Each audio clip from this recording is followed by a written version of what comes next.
ಗೊತ್ತಾದ್ಮೇಲೆ ನಿನ್ನ ಬಾಯಿಂದ ಅಮ್ಮ ಅಂತ ಕರ್ಸ್ಕೋಬೇಕು ಅಂತ ಒಂದೊಂದು ಕ್ಷಣನೂ ಕಾಯ್ತಾ ಇದ್ದೀನಿ.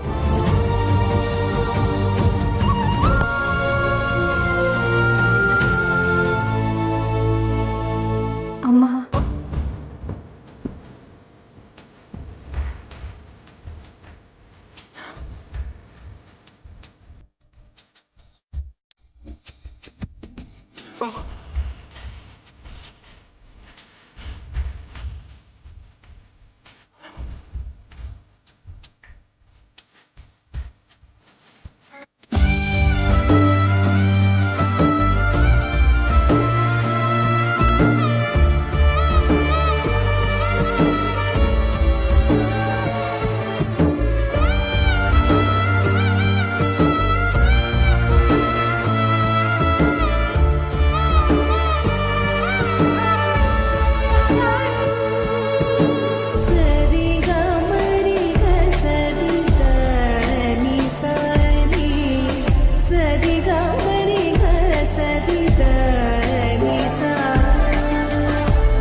ಮಗಳೇ,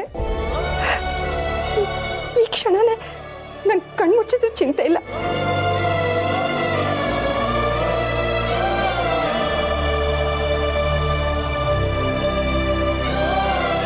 ನನ್ನ ಮಗು, ನನ್ನ ಮುತ್ತಿನ ಮಗಳು ಸಿಕ್ಬಿಟ್ಲು. ನನ್ಗಾಗ್ತಿರೋ ಸಂತೋಷನ ಹೇಳ್ಕೊಳಕ್ಕೆ ಸಾಧ್ಯ ಇಲ್ಲ.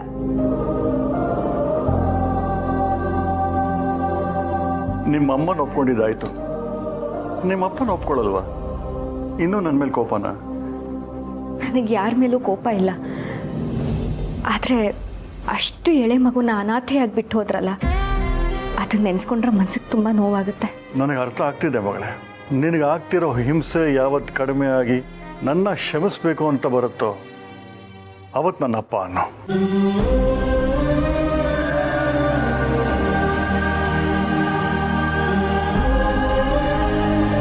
ಒಟ್ನಲ್ಲಿ ನನ್ನ ಮಗಳು ನನಗೆ ಸಿಕ್ಕಿದ್ಲಲ್ಲ, ಅಷ್ಟು ಸಾಕಮ್ಮ. ಇದೆಂಥ ಸಿಹಿ ಸುದ್ದಿ. ನಿಮ್ಮಿಬ್ರು ಹೆಣ್ಮಕ್ಳು ನಿಮ್ಮ ಕಣ್ಮುಂದೆನೇ ಇದ್ದಾರೆ. ಅಷ್ಟೇ ಅಲ್ಲ, ಅಕ್ಕ, ನಾನು ನಿನ್ನ ಜೊತೆ ಮಾತಾಡ್ಬೋದಾ? ಯಾಕೆ ಹೀಗೆಲ್ಲ ಕೇಳ್ತಿದ್ಯಾ? ನೀನು ನನ್ನ ಜೊತೆ ಯಾವಾಗ ಬೇಕಾದರೂ ಏನು ಬೇಕಾದರೂ ಮಾತಾಡ್ಬೋದು. ಅದಕ್ಕೆಲ್ಲ ಪರ್ಮಿಷನ್ ತಗೋಬೇಕಾ? ನೀನೇ ನನ್ನ ಅಕ್ಕ ಅಂತ ಗೊತ್ತಿಲ್ಲದೆ ನಾನು ದೊಡ್ಡ ತಪ್ಪು ಮಾಡಿಬಿಟ್ಟೆ. ನಿನ್ನನ್ನು ಎಷ್ಟೆಲ್ಲ ಅಯ್ಯೋ ಅನ್ನಿಸ್ಬಿಟ್ಟೆ. ನಿನಗೆ ಕೊಟ್ಟಿರೋ ಹಿಂಸೆ ನೆನೆಸ್ಕೊಂಡ್ರೆ ನನ್ನ ಮೇಲೆ ನನಗೆ ಅಸಹ್ಯ ಆಗುತ್ತೆ. ಪ್ಲೀಸ್ ಅಕ್ಕ, ನನ್ನ ಕ್ಷಮಿಸ್ತೀಯಲ್ಲ? ದೀಪಿಕಾ, ಈ ರೀತಿ ಕ್ಷಮಿಸು ಅಂತೆಲ್ಲ ಕೇಳ್ಕೋಬೇಡ. ಈ ಥರ ಮಾತಾಡೋದು ನಿನಗೆ ಸೂಟ್ ಆಗಲ್ಲ. ನೀನು ಯಾವತ್ತಿದ್ರೂ ರಾಜಾರೋಷವಾಗಿ ಗತ್ತಿನಿಂದನೇ ಮಾತಾಡಬೇಕು. ಅಕ್ಕ, ನಾನು ನಿಂಗೆ ಎಷ್ಟು ಸಲ ಅನಾಥೆ ಅನಾಥೆ ಅಂತ ಹೀಯಾಳಿಸ್ದೆ. ಆದರೆ ನಿನ್ನ ರಕ್ತ ಹಂಚ್ಕೊಂಡು ಹುಟ್ಟಿದ್ಯಾ ಅಂತ ಗೊತ್ತಾದ್ಮೇಲೆ ನಾನು ಎಷ್ಟು ಕೆಟ್ಟೋಳು ಅನ್ನಿಸ್ತಿದೆ. ನನಗೆ ನಿನ್ನ ತಂಗಿ ಆಗೋ ಯೋಗ್ಯತೆನೇ ಇಲ್ಲ. ನೋಡು, ನೀನು ಹೀಗೆಲ್ಲ ಅಳೋದಾದರೆ ಇನ್ಮೇಲೆ ನನ್ನ ಹತ್ರ ಮಾತೇ ಆಡಬೇಡ. ನೀನು ಮುಂಚೆ ನನ್ನ ಮೇಲೆ ಕೋಪ ಮಾಡ್ಕೊಂಡು ಮಾತಾಡಬೇಕಿದ್ರೆ ನನಗೇನು ಅಷ್ಟು ಬೇಜಾರಾಗ್ತಿರ್ಲಿಲ್ಲ. ಆದರೆ ಈ ರೀತಿ ಅಳ್ತಿದ್ರೆ ನಂಗೆ ತುಂಬ ಬೇಜಾರಾಗುತ್ತೆ.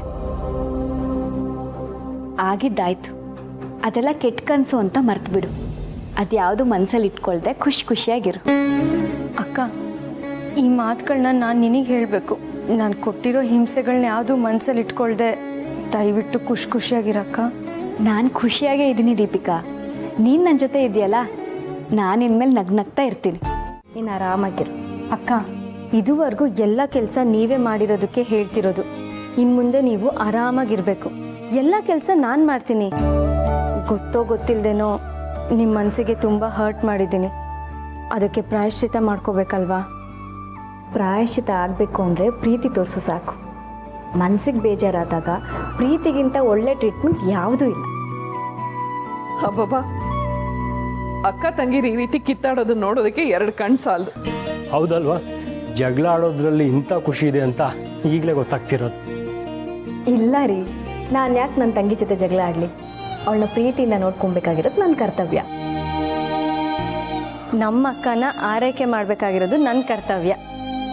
ಅಕ್ಕ ತಂಗಿರು ಇಬ್ರು ಸರಿಯಾಗಿದ್ದೀರಾ. ನಿಮ್ಮಿಬ್ರು ಪ್ರೀತಿ ಯಾವಾಗ್ಲೂ ಹೀಗೆ ಇರ್ಲಿ.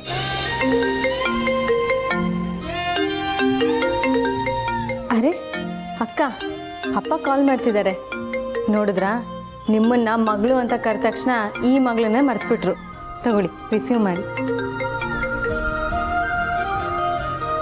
ಹಲೋ ಪೂರ್ಣಿ, ಹೇಗಿದ್ಯಮ್ಮ? ನಾನು ಚೆನ್ನಾಗಿದ್ದೀನಿ, ನೀವು ಹೇಗಿದ್ದೀರಾ? ಇನ್ಮೇಲೆ ನಾನು ಚೆನ್ನಾಗೇ ಇರ್ತೀನಿ. ಇವತ್ತೇನೋ ಸ್ವೀಟ್ ತಿನ್ನಬೇಕು ಅನಿಸ್ತು. ಅದೇನೋ ಕಾಯಿ ಹೋಳಿಗೆ ನೀ ಚೆನ್ನಾಗಿ ಮಾಡ್ತೀಯಂತೆ. ಹೌದೌದು, ಕಾಯಿ ಹೋಳಿಗೆ ಅಕ್ಕ ತುಂಬಾ ಚೆನ್ನಾಗಿ ಮಾಡ್ತಾರೆ. ನಮ್ಮ ಪೂರ್ಣಿ ಕಾಯಿ ಹೋಳಿಗೆ ಸೂಪರ್. ಏನಮ್ಮ ಅಷ್ಟು ಚೆನ್ನಾಗಿ ಮಾಡ್ತೀಯಾ? ಅವರೆಲ್ಲ ಹೇಳೋದು ಕೇಳಿದ್ರೆ ನಾನು ಅಲ್ಲಿ ಈಗಲೇ ಬಂದು ತಿನ್ನಬೇಕು ಅನ್ಸುತ್ತೆ. ಅದಕ್ಕೇನಂತೆ, ಮಾಡ್ಕೊಡ್ತೀನಿ. ಯಾವತ್ತೋ ಮಾಡ್ಕೊಂಡ್ ಬರೋದಲ್ಲಮ್ಮ, ಇವತ್ತೇ ನಿನ್ ಕೈಯಾರ ಹೋಳಿಗೆ ಮಾಡ್ಕೊಂಡು ನಮ್ಮ ಮನೆಗೆ ತಗೊಂಡ್ಬರ್ತೀಯ? ನಿನ್ ಜೊತೆನೆ ಕೂತ್ಕೊಂಡು ನಾನು ನಿಮ್ಮಮ್ಮ ಇಬ್ರು ಹೋಳಿಗೆ ತಿನ್ಬೇಕು ಅನ್ಸ್ತಿದ್ದೆ. ನಿಜವಾಗ್ಲೂ ನೀವೇ ಹೇಳ್ತಿದ್ದೀರಾ? ಹೌದಮ್ಮ. ಯಾಕೆ ನಮ್ಮ ಜೊತೆ ಕೂತ್ಕೊಂಡು ತಿನ್ನಕ್ ಮನ್ಸಿಲ್ವಾ? ಅದು ನನ್ನ ಅದೃಷ್ಟ. ನಾನು ಇವತ್ತೇ ಮಾಡ್ಕೊಂಡು ಬರ್ತೀನಿ. ಸರಿಮ್ಮ, ನಾವು ಕಾಯ್ತಿರ್ತೀವಿ.